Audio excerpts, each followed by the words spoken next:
ஒரு நாள் போதுமா, இன்றொரு நாள் போதுமா. இளையராஜா பத்தி பேசுவீங்கன்னு ஆர்வமா வந்தா பாலமுரளி கிருஷ்ணா சாருடைய பாட்டை பாடுறீங்க அப்படின்னு நீங்க யோசிக்கிறது தெரியுது. நான் சொல்ல வந்ததும் அதுதான். இளையராஜா பத்தி பேசணும்னா இன்னைக்கு ஒரு நாள் போதுமா? கண்டிப்பா போராது. இவரை புகழாத பேர்களும் இல்ல, வாழ்த்தாத வாய்களும் இல்ல.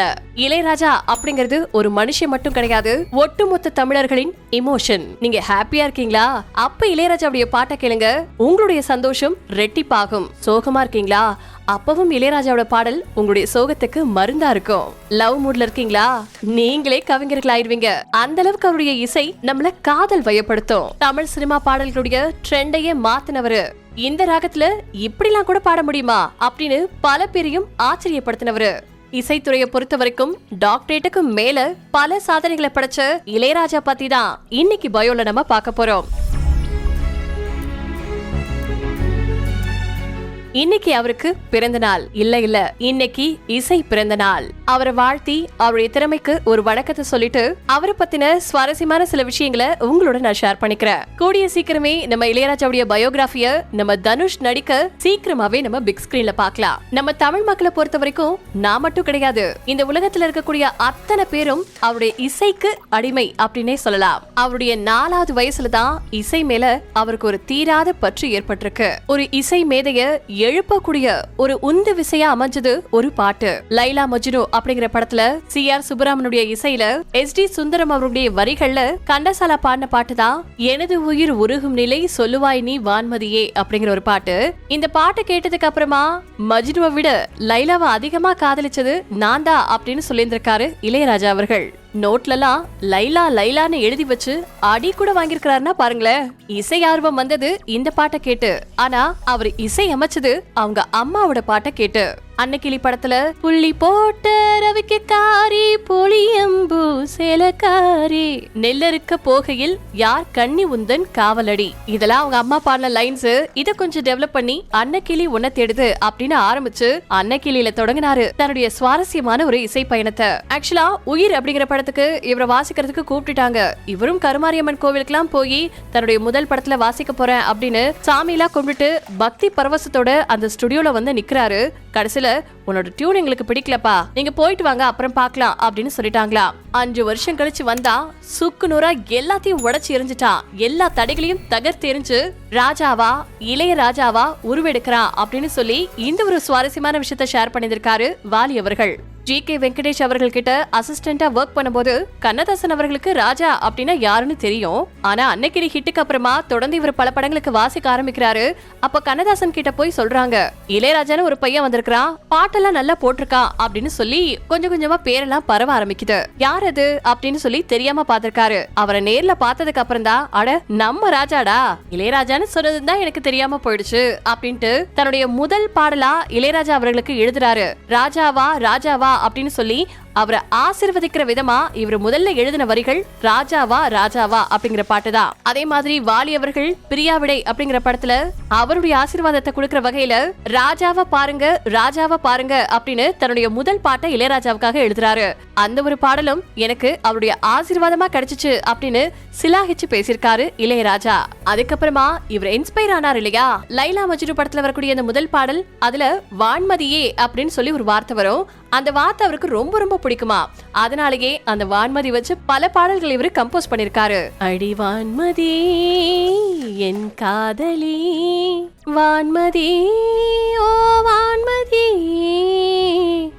அதே மாதிரி வாராயோ வான்மதி இப்படிலாம் கம்போஸ் பண்ணிருக்காரு. ஆனா ஆரம்பத்துல இவருடைய ஜாதகத்தை பார்த்த ஒருத்தர், இந்த பையனுக்கு படிப்பெல்லாம் வராதுங்க, இவெல்லாம் பாதிலேயே படிப்பை நிறுத்திடுவான் அப்படின்னு சொல்லியிருந்திருக்காங்க.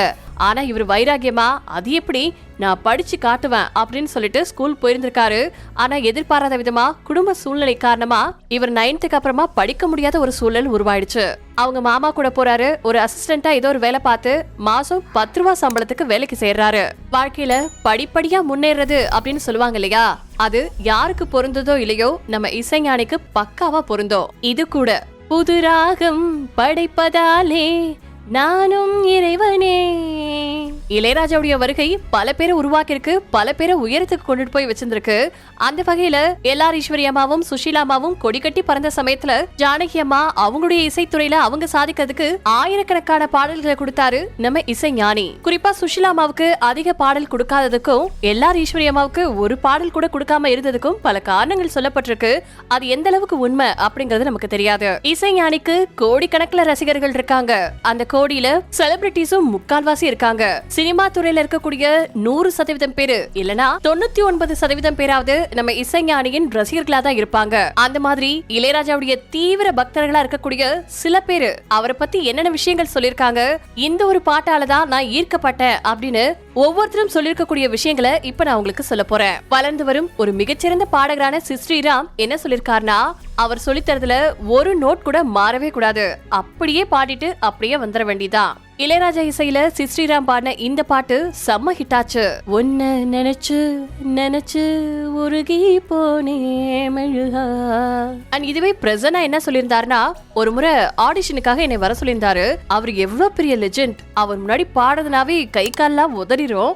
அந்த மாதிரி இருக்கும்போது சரி நம்ம பயத்தையும் வெளியில காமிச்சுக்க கூடாது, அதே சமயத்துல நம்மளுடைய பெர்ஃபார்மன்ஸும் பக்காவா இருக்கணும் அப்படிங்கறதுனால நான் கண்ணை மூடிட்டு பாட ஆரம்பிச்சிட்டேன். லைட்டா பாடிட்டு இருக்கும் போதே நம்ம பாடுறத ராஜா சார் கேக்குறாரா அப்படின்னு தெரிஞ்சுக்கிறதுக்காக லைட்டா கண் திறந்து பார்த்தேங்க. கண்ணை மூடி என்னோட பாட்டை ரசிச்சிட்டு இருந்தாரு. அவரோட கம்போசிங்ல ஆரம்பத்துல இருந்து இப்ப வரைக்கும் வந்து எல்லா பாடல்களுமே எனக்கு ரொம்ப ரொம்ப பிடிக்கும். குறிப்பா சுந்தரி கண்ணால் ஒரு சேதி, இந்த பாட்டு என்னுடைய மோஸ்ட் ஃபேவரட் அப்படின்னு சொல்லிருக்காரு.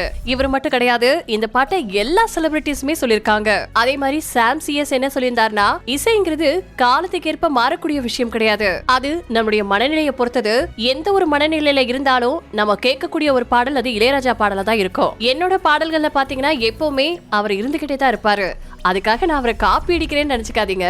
தென்றல் வந்து தீண்டும் போது என்ன வண்ணமோ, இந்த பாட்டுல எவரும் சொல்லாமலே இந்த லைன் ஆரம்பிக்குது இல்லையா, இந்த பாட்டினுடைய ஒரு இன்ஸ்பிரேஷன் தான் நான் கண்ணம்மா பாட்டை இசையமைக்கிறதுக்கு ஒரு காரணமா இருந்தது. அழியே அழகே அப்படின்னு அது ஒரு ஸ்பீடா வந்துட்டு இருந்தாலும் இடையில மௌனம் பேசும் மொழி கூட அழகடி அப்படின்னு போட்டிருப்பேன். அதுக்கு மிக முக்கியமான காரணம் அந்த தென்றல் வந்து தீண்டும் போதுல வரக்கூடிய அந்த இடையில வரக்கூடிய லைன் தான். இப்படி பல பாடல்களை சொல்லிக்கிட்டே போகலாம். நிறைய பாட்டு என்னைய இன்ஸ்பயர் பண்ணிருக்கு அப்படின்னு சாம் சிஎஸ் சொல்லியிருந்தாரு. ஆனா அதே மாதிரி இளையராஜா கிட்ட பல பாடல்களை பாடிருக்காங்க சிங்கர் சுனந்தா. குறிப்பா வேதம் புரிந்த படத்துல காதல் மயக்கம், இந்த பாட்டுல இருந்துதான் அவங்களுடைய திரைப்பயணத்தை தொடங்கினாங்க. அதுக்கப்புறமா பட்டு பட்டு பூச்சி போல அப்படின்னு செண்பகமே ஆரம்பிச்சாங்க. மன்னவா மன்னவா மன்னாதி மன்னனல்லவா, இப்படி பல பாடல்களை பாடிருக்காங்க சுனந்தா. அவங்க இளையராஜாவை பத்தி ஒரே ஒரு வார்த்தை தான் சொல்லிருக்காங்க.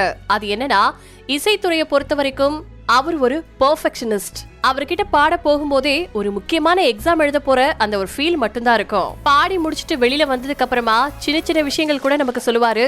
அது நம்மளுடைய அப்கமிங் சாங்குக்கு ரொம்ப யூஸ்ஃபுல்லா இருக்கும் அப்படின்னு சொல்லிருக்காங்க. அதே மாதிரி மியூசிக் கம்போசரும் சிங்கருமான சீன் ரோல்டன் என்ன சொல்லிருக்காருன்னா, நான் பிறந்த சமயத்துல எனக்கு ஏஆர் ரஹ்மான் சாங்ஸ் தான் ரொம்ப பிடிக்கும். ஆனா எங்க வீட்டுல உள்ளவங்க எல்லாருமே ராஜா சார் பத்தி தான் அதிகமா பேசிக்கிட்டே இருப்பாங்க. ஆனா மியூசிக் பத்தி படிக்க படிக்க மியூசிக்னா என்ன அப்படின்னு எனக்கு கொஞ்சம் கொஞ்சமா புரிய ஆரம்பிச்ச சமயத்துல இளையராஜாவை பார்த்து நான் பிரமிச்சு போனேன். 28 வயசுல தான் நான் இசையே கத்துக்க ஆரம்பிச்சேன் அப்படின்னு சொல்றாரு. அப்புறம் எப்படி இவ்ளோ அற்புதமான மியூசிக்லாம் போட்டாரு அப்படின்னு ஒவ்வொரு விஷயமும் கேட்க கேட்க எனக்கு வியப்பா இருக்கு. அதுலயும் குறிப்பா இந்த பாட்டு எடுத்துக்கோங்க. பூவை எடுத்து ஒரு மாலை, இந்த ராகத்துக்குள்ள எப்படி ஒரு ஃபோக் மெலடிஸ அவரால் இமேஜின் பண்ண முடிஞ்சிச்சு அப்படிங்கிறது எனக்குள்ள பல கேள்விகளை எழுப்புச்சு அப்படின்னு சொல்லிருக்காரு. நடிகரான மாதவன் என்ன சொல்லியிருந்தாருன்னா, ராக்கமா கைய தட்டலாம் வேற லெவல் எனர்ஜியை கொடுக்கக்கூடிய ஒரு பாட்டுங்க. இது தமிழ் ஹிந்தி மட்டும் இல்லாம ஃபாரின்காரங்க கூட கொண்டாடக்கூடிய ஒரு பாட்டா இருக்கு அப்படின்னு சொல்லியிருந்தாரு. கமலஹாசனை பத்தி சொல்லவே வேண்டாம். அவரு உரிமையா எனக்கு இந்த மாதிரியான பாடல்கள்லாம் வேணும் அப்படின்னு சொல்லி கேட்டு வாங்கிப்பாரு. எனக்கு இந்த ராக் அண்ட் ரோல் ஸ்டைல்ல ஒரு பாட்டு வேணும் அப்படின்னு சொல்லி கேட்டப்போ, அபூர்வ சகோதரர்கள் படத்துக்காக நம்ம குட்டி கமல் இருக்காரு இல்லையா, அவருக்காக போடப்பட்ட இந்த பாட்டுல அந்த ஒரு ஸ்பெஷலா கொண்டுட்டு வந்திருப்பாரு. புதுமா பிள்ளைக்கு ரப்பரி நல்ல யோகமடா ரப்பரி, இந்த ரப்பரி எல்லாம் கொண்டுட்டு வந்து பாட்டினுடைய கலரையே மாத்திருப்பாரு. அண்ட் இதுவே டைரக்டரான பா ரஞ்சித் அவர்கள் இளையராஜா பத்தி பேசும்போது, பொதுவா நான் பாட்டு விரும்பி எல்லாம் கிடையாதுங்க, நான் பாட்டெல்லாம் விரும்பி கேட்டதே கிடையாது. ஆனா ஒரு நாள் நைட்டு ஒரு பாட்டு என்னோட மனசுல ஆழமா பதிஞ்சிச்சு. அதுதான் உதிரி பூக்கள் படத்துல வரக்கூடிய அழகிய கண்ணே மெட்டி ஒளி காற்றோடு என் நெஞ்சை தாலாட்ட. இந்த பாட்டெல்லாம் என்னோட மனசுக்கு அவ்வளவு ஆறுதலா இருந்துச்சு. அதோட இளையராஜாவுடைய இசை மட்டும் இல்லாம அவருடைய குரலும் எனக்கு அவ்வளவு பிடிக்கும். நான் காலேஜ் முடிச்சிருந்த சமயம் ஒரு முறை மேலவலு படுகொலை சம்பவம் என்னைய பாதிச்சிருந்த சமயம் ரொம்பவே டிப்ரெஷன்ல இருந்துட்டு இருந்தேன். அந்த சமயத்துல இளையராஜாவுடைய ஒரு பாட்டை போட்டுட்டு இருந்தாங்க. வானத்தில் இருந்து குதிச்சு வந்தனா, பூமியில் இருந்து வெடிச்சு வந்தனா, என்னவோ தெரியல, அந்த பாட்டை கேட்டதுமே உடஞ்சு அழ ஆரம்பிச்சிட்டேன். அவருடைய இசைக்கு மட்டும் இல்லங்க, அவருடைய குரல்லையும் ஏதோ ஒரு பாசிட்டிவ் வைப் இருக்கு அப்படின்னு சொல்லிருக்காரு பாரஞ்சித். அடுத்ததா லிரிசிஸ்டான விவேகா என்ன சொல்லியிருந்தாருன்னா, இப்ப கூட பாத்துட்டீங்கன்னா நம்ம தமிழ் சினிமா திரையுலகத்துல இளையராஜாவை பத்தி பேச ஆரம்பிச்சாங்கன்னா முன்னத்து நாள் நைட்டு பேச ஆரம்பிச்சு அடுத்த நாள் நைட்டு வர வரைக்கும் விடிய விடிய பேசிட்டு இருக்கவங்கள நிறைய பேர் நாங்க பாத்திருக்கேன். அதுல நானும் ஒரு பர்சனா கூட இருந்திருக்கேன். ஒவ்வொரு பாட்டையா சொல்லி சொல்லி சொல்லி சொல்லி அப்படியே சிலாகச்சு போய் உட்கார்ந்துருப்போம். பிளேலிஸ்ட்னு எடுத்துக்கிட்டோம்னா கண்ணம்மா பாட்டு என்னுடைய மோஸ்ட் ஃபேவரட். அதுல இன்னும் என்னை வெகு தூரம் அவர் பாடும்போதே அந்த தூரங்கிறது நமக்கு ஃபீல் ஆகும்.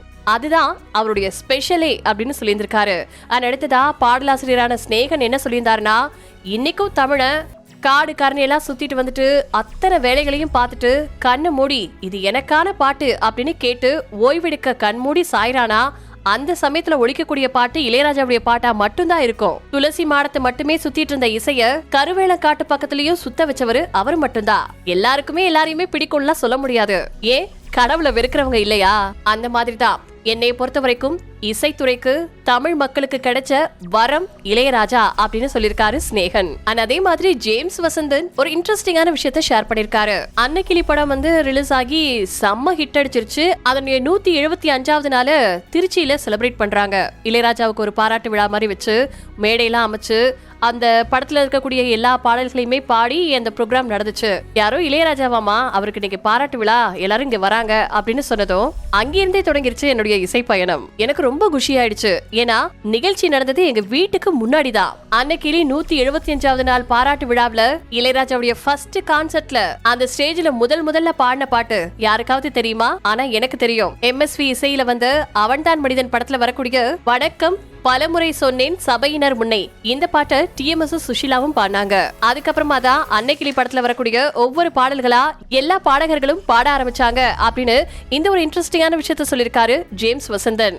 இளமையெனும் பூங்காற்று பொத்தி வச்ச மல்லிகை மொட்டு இஞ்சீடு பழகா ஜானே தோனா ஜானே ஜானே தோனா.